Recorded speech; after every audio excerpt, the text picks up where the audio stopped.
A gente já viu um pouquinho ali de sistema nervoso, uma organização mais geral. Agora a gente vai olhar especificamente para o sistema nervoso central.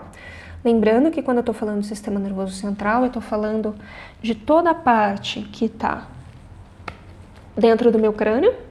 Então eu estou falando ali do meu cérebro, do meu cerebelo, do meu tronco encefálico. E eu estou falando também da medula, que é a parte que está protegida pelo forame vertebral. Tá?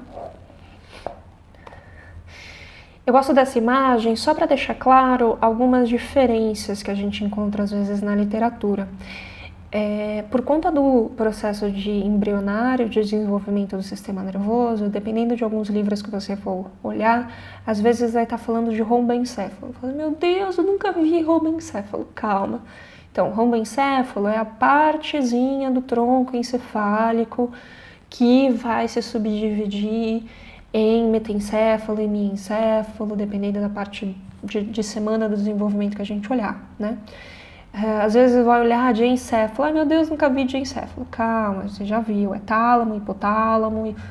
Então, só para que fique mais ou menos geral essa organização, tá? Não vou entrar em maiores detalhes de aspectos de embriologia do desenvolvimento do sistema nervoso. É uma parte bastante interessante, mas infelizmente não cabe a nós adentrar nela. Quando a gente vai falar sobre encéfalo, a gente tem um resumo, bastante resumo de funções dele. Aqui de manutenção da homeostase, ou seja, manutenção do meu equilíbrio, com ajuste da frequência respiratória, da frequência cardíaca, o controle da pressão arterial, ajustar na digestão, controle do meu sistema nervoso endócrino e do sistema nervoso também, controle do meu sistema nervoso e do meu sistema endócrino. Trabalho aqui na parte de inervação periférica através dos nervos cranianos e principalmente aí as funções que a gente chama de funções de alto nível, funções relacionadas à cognição, à memória, ao processamento emocional, às funções abstratas, ao comportamento emocional e comportamento motor. Então essas são um resumo das funções do nosso encéfalozinho lindo. E quando a gente vai olhar na anatomia do encéfalo, a gente vai ver que ele tem um monte de minhocas, né? Que são essas elevaçõezinhas aqui. Essas elevações, elas são chamadas de giros, e aí ela vai ter depressões, que são chamadas de sulcos, tá? Sulco vem da ideia de quando você está cavando para fazer uma plantação, por exemplo, você faz sulcos para escoar a água. Então vem daí esse nome. É importante saber os giros e os sulcos quando a gente está olhando para uma perspectiva funcional, porque cada giro e cada sulco vai ter um determinado tipo de função. A gente vai olhar todos os giros e sulcos? Não, a gente vai dar uma pincelada sobre os principais, só para entender por que eles estão aí, como que eles existem, tá? Então, quando a gente olha aqui nessa imagem, a gente tem uma imagem de cima, né, dos dois hemisférios cerebrais. Então, eu consigo ver aqui o hemisfério esquerdo e o hemisfério direito. Esses dois hemisférios, eles são separados através do que a gente chama de fissura longitudinal do cérebro. Mas eles são unidos através de uma estrutura chamada corpo caloso.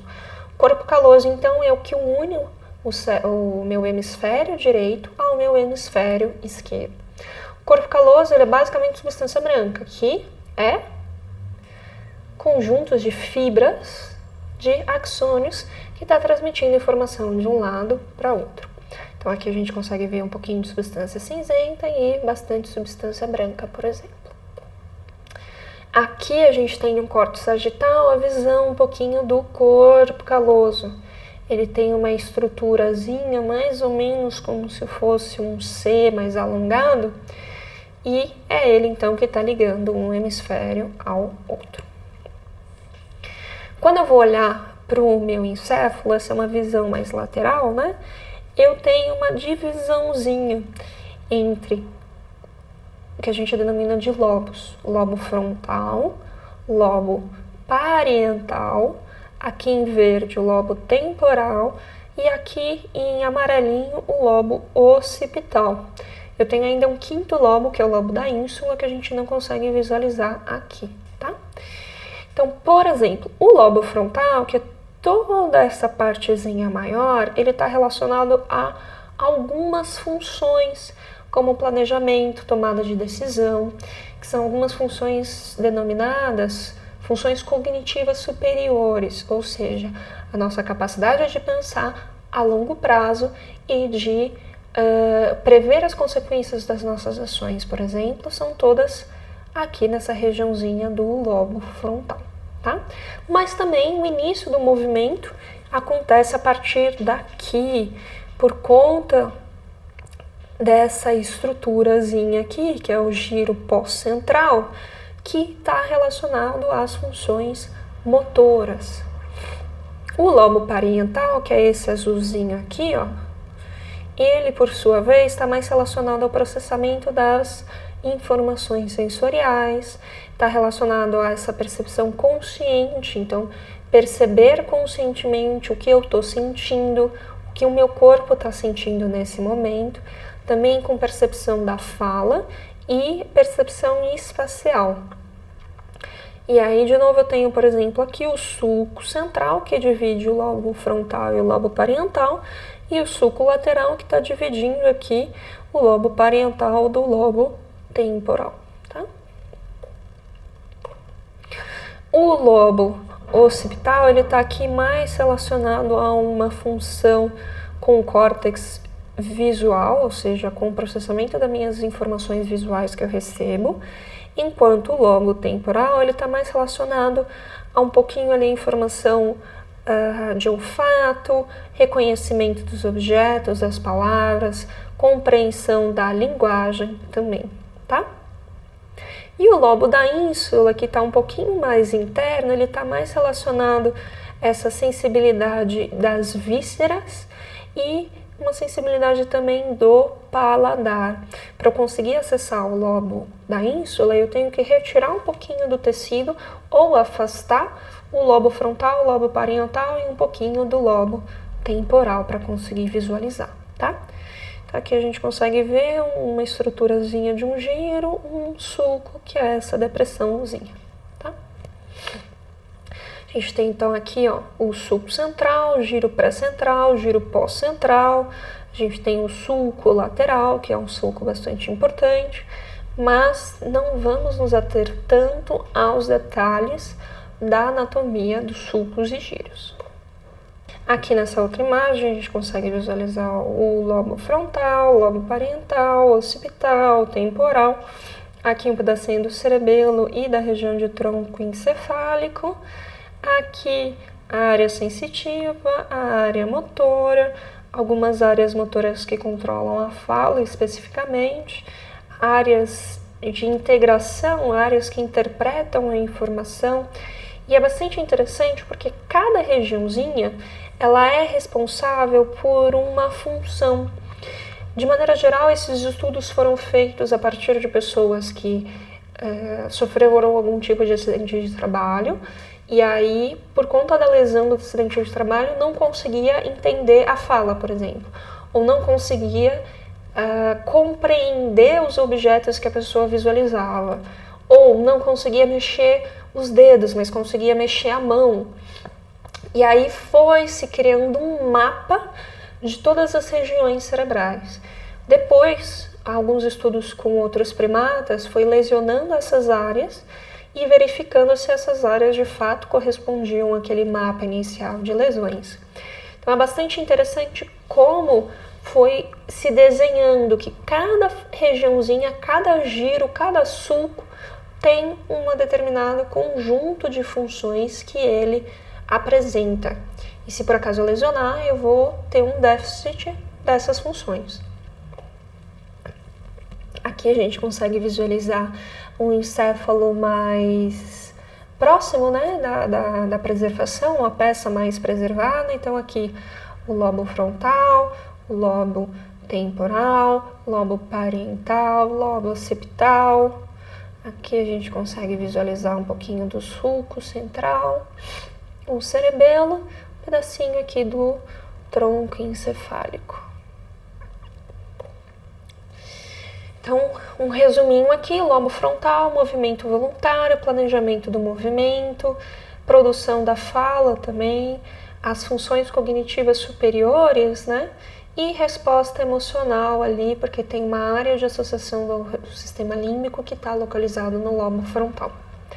Lobo parietal, a sensibilidade somática geral, a percepção espacial de objetos, de sons e até partes do corpo, e a compreensão da fala.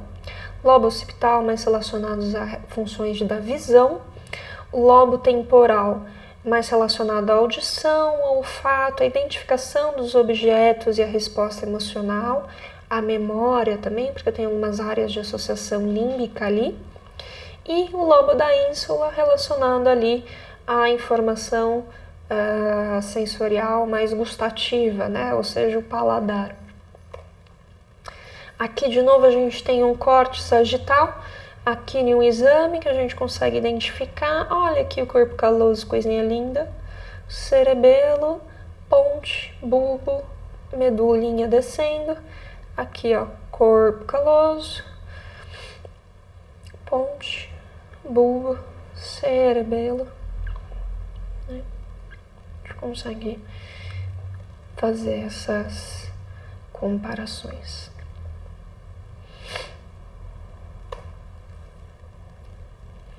Então, de novo, algumas regiões motoras, algumas regiões mais de integração, outras regiões mais sensitivas, outras regiões só para visão, só para gustação, só para audição. Cada regiãozinha responsável por um determinado tipo de função. E aí, se, por exemplo, acontecer um acidente, ou mesmo que a gente chama de um AVE, né, um acidente vascular encefálico, dependendo da região que for acometida, o paciente vai apresentar alguns sintomas. De novo aqui, aspectos de anatomia interna. Então, a gente tem mais externamente a substância cinzenta e mais internamente a substância branca.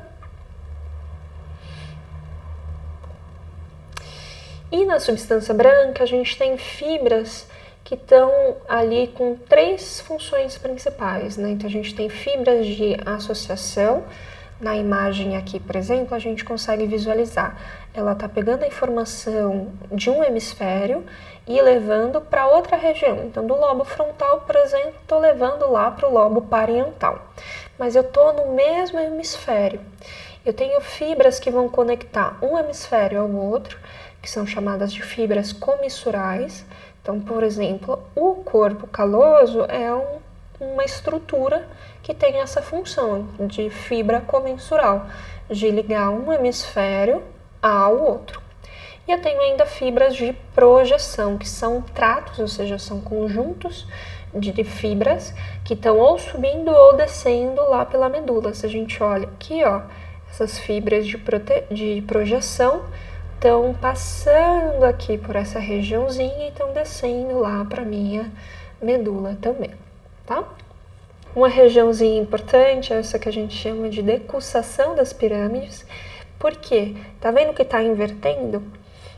Cerca de 85 a 90% das fibras do lado direito passam para o lado esquerdo, ou seja, o lado direito do meu cérebro controla o meu lado esquerdo e o lado esquerdo do meu cérebro controla o meu lado direito. Tá?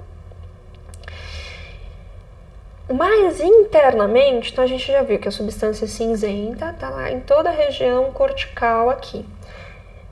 Mas internamente a gente tem algumas regiõezinhas que são chamadas de núcleos da base.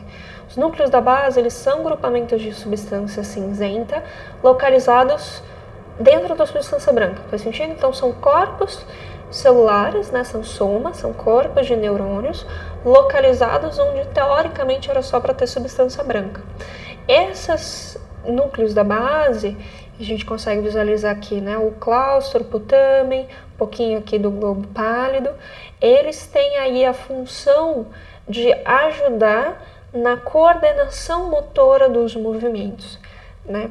Então, por exemplo, quando a gente vai falar de paciente com Parkinson, são os núcleos da base, são justamente essas regiões que começam a ser afetadas, e aí o paciente apresenta uma série de sintomas, entre o mais conhecido são os tremores, tá?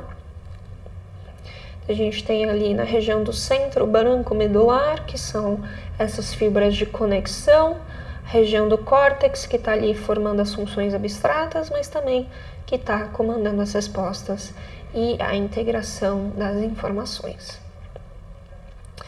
Aí, de novo, essa imagem só porque a gente vai começar a falar agora do diencéfalo, que é essa região do tálamo, hipotálamo e epitálamo. Então, o tálamo aqui bonitinho, o hipotálamo tá aqui e o epitálamo tá aqui, tá? O tálamo é principalmente substância cinzenta, ou seja, ele tem várias regiões de processamento da informação. O hipotálamo ele tem um pouquinho de substância cinzenta e um pouquinho de substância branca, ou seja, ele processa, mas também ele envia bastante informação. E o epitálamo, a parte cinzenta está mais relacionada às funções endócrinas dele. Lembra que a gente já chegou a olhar as glândulas pineais? Lembra que a gente já olhou a glândula pineal, que está controlando ali o hormônio que está fazendo o nosso ciclo de sono e vigília? Pois é, exatamente ele.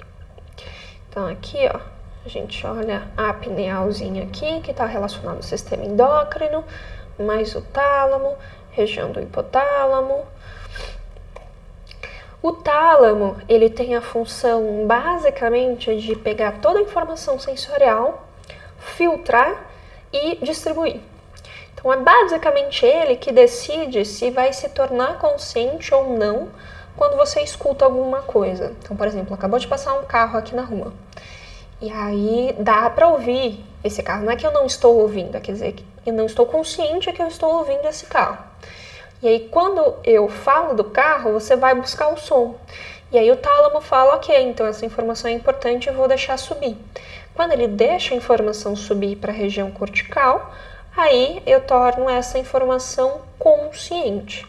Então é o tálamo que tem essa função de integrar essas sensibilidade visceral de maneira geral, exceto pelo olfato, tá?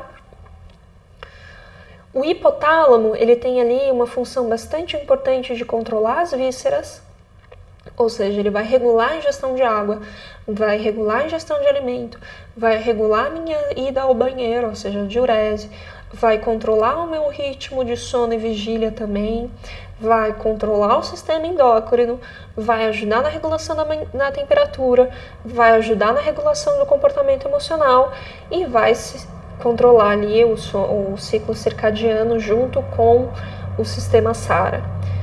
Ou seja, é uma regiãozinha, olha só, razoavelmente pequena para controlar basicamente tudo que eu preciso para sobreviver, né? Se a gente for pensar na região do hipotálamo, por exemplo, tem algumas pessoas que ficam com muita fome quando estão ansiosas. Ó, comportamento emocional, regulação de alimentos. Tem gente que perde o sono quando está ansioso.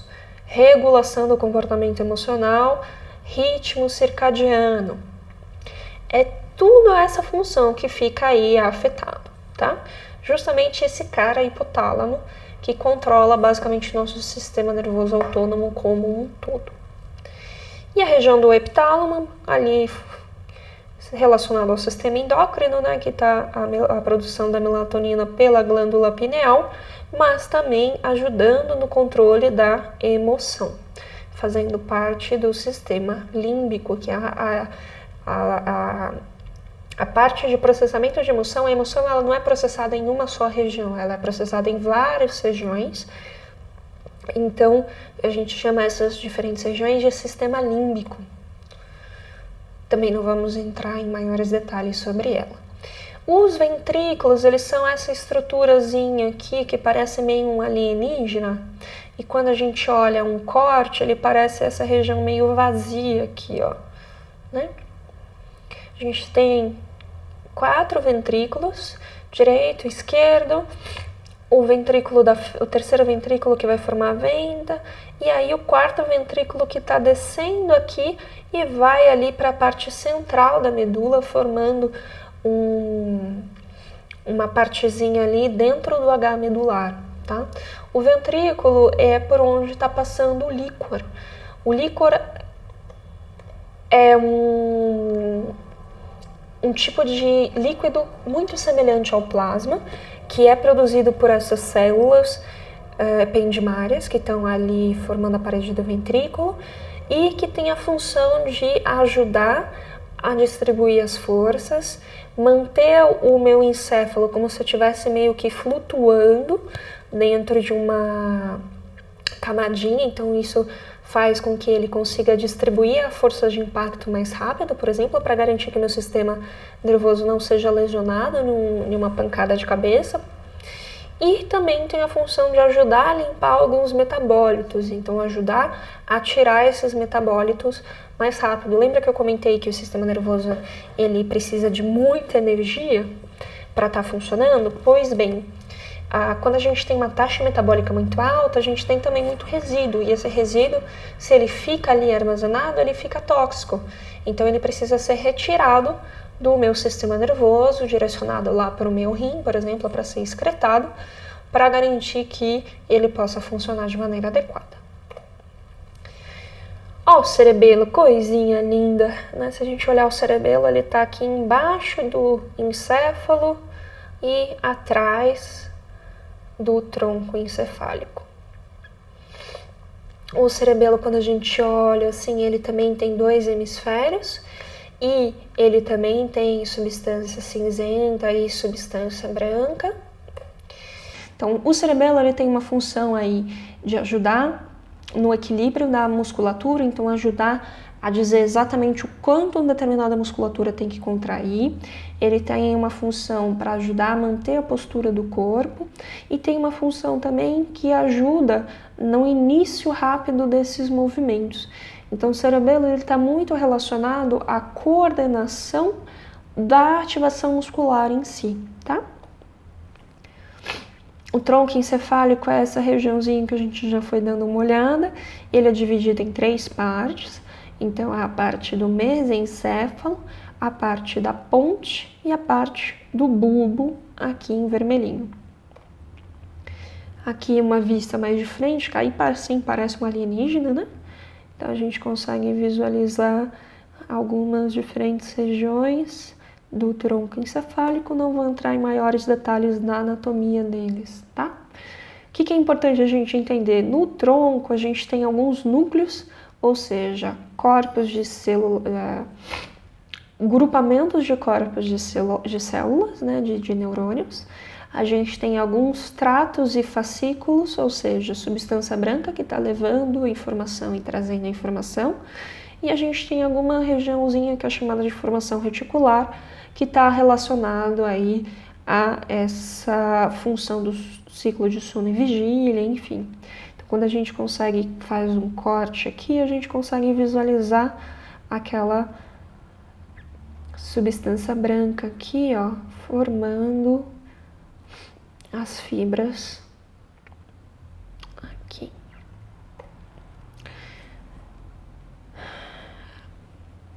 Então, os núcleos eles estão relacionados um pouquinho às funções dos nervos cranianos. Os tratos, essas vias de condução, elas estão conectando várias regiões do sistema nervoso central ao meu sistema nervoso periférico, tá? E a formação reticular ali controlando sono e vigília. E todo esse tecido ele é protegido pelas meninges. Lembra que a gente comentou que o sistema nervoso ele é composto pelo tecido nervoso em si, mas também pelo tecido conjuntivo? Pois bem, uma parte do tecido conjuntivo que recobre o meu sistema nervoso é chamado de meninges. As meninges a gente tem 3 tipos, a dura mater, a pia mater e a aracnoide. A dura mater é mais fácil de identificar, porque a gente consegue visualizar ela tanto no crânio, né, na parte interna aqui do crânio, a gente consegue visualizar a dura, quanto nessa proteçãozinha que ele faz do próprio crânio, né? E aí, ele é um tecido conjuntivo mais denso, ou seja, ele é mais rico em algumas fibras de colágeno, tem algumas fibras, vasos e nervos ali também, mas tem um aspecto bastante importante para a função, porque se a gente pensa em outras regiões do corpo, a gente tem esse periósteo que recobre os ossos, mas o periósteo ele contém células de ossos, então quando eu quebro, esse periósteo ele estimula com que esse osso forme um calo ósseo e recupere a sua função. No nosso sistema nervoso, no nosso crânio, a gente não tem o que a gente chama de células osteogênicas, ou seja, células que podem virar células do sistema ósseo. Por quê? Porque se eu formo um calo ósseo no meu crânio, eu vou estar pressionando o meu tecido nervoso e eu não posso pressionar meu tecido nervoso. Então, se vocês conhecem alguém que passou por uma cirurgia de crânio, por exemplo, eu tinha minha avó, ela passou por ela teve um tumor no cérebro e ela teve que tirar uma parte no processo da cirurgia. Era muito legal, porque não voltava, né? Ele não forma a cicatriz, então ela conseguia mexer a calota craniana dela. Era bem divertido de ver, porque não vai fixar de novo, não vai formar um calo ósseo de novo, tá? Então esse é um aspecto interessante do periósteo, dessa dura mater, né? Que é um pouquinho diferente. E aí logo abaixo a gente tem a aracnoide. A aracnoide ela também tem uma característica parecida com trabéculas, então às vezes ela é chamada também de trabecular. Trabéculas são estruturas, vigas, né? Então teoricamente que dão essa função formando aí esse plexo aracnoideu. E logo abaixo a gente tem a pia, que é essa estruturazinha aqui de tecido também, tá? O que é importante só da gente lembrar? Quando a gente está falando dessas camadas, essas são as meninges. E é aí que às vezes ocorre uma inflamação, uma infecção, na verdade, bacteriana ou viral, ou seja, uma meningite. E aí começa a aumentar a produção de líquor, aumenta, pressiona um pouquinho o cérebro, é bastante complicado. Por isso que as meningites têm que ser bem tratadas bastante rápido, tá? E aqui a gente tem a nossa medulazinha. Então a medula, ela é a extensão ali, lembra do mesencéfalo, a ponte, o bulbo, saiu do forame magno, começou a medula. Bonitona, né? De maneira geral, ela tem aí um comprimento de 45 centímetros e ela chega até a altura mais ou menos aqui da segunda lombar. Por que isso é importante? Porque a partir daí para frente eu já não tenho mais essa estrutura tão tubular da medula. Eu tenho só resquícios, né, que eu vou chamar essa região de cauda equina. A medula também está revestida pelas meninges, né, pela dura mater, pela aracnoide e pela pia, mais internamente. A gente tem espaços entre cada uma dessas camadas que eles são importantes quando vão fazer anestesia, por exemplo, e quando é feito a extração do líquor para poder analisar. Então, por exemplo, aqui a gente tem uma agulhazinha que foi introduzida, vai ser retirado um pouquinho do líquor para fazer uma análise para ver se a pessoa está com uma meningite, por exemplo, né?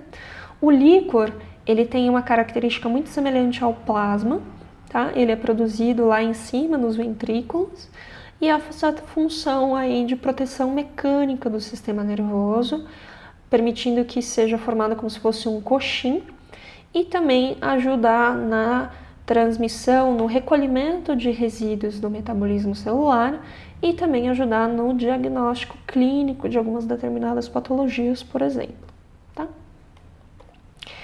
Então aqui a gente tem mais ou menos essa ideia aqui dos ventrículos e as setinhas indicando por onde eu tenho o líquor passando aqui, ó. Aqui todo protegendo o meu encéfalo. E aí aqui vindo para essa região do canal central da medula, tá? Ó, a medula aqui, bonitona, bonitona, bonitona. Então, na medula a gente tem algumas regiões de intumescência, ou seja, algumas regiões onde a medula está um pouquinho mais dilatada, por exemplo, na região cervical e na região mais aqui lombar, lombo-sacra, né?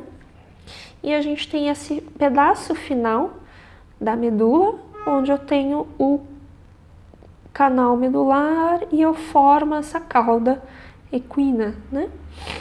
Aqui a gente consegue visualizar, ó, tirei um pedaço das vértebras para conseguir mostrar a medula aqui descendo.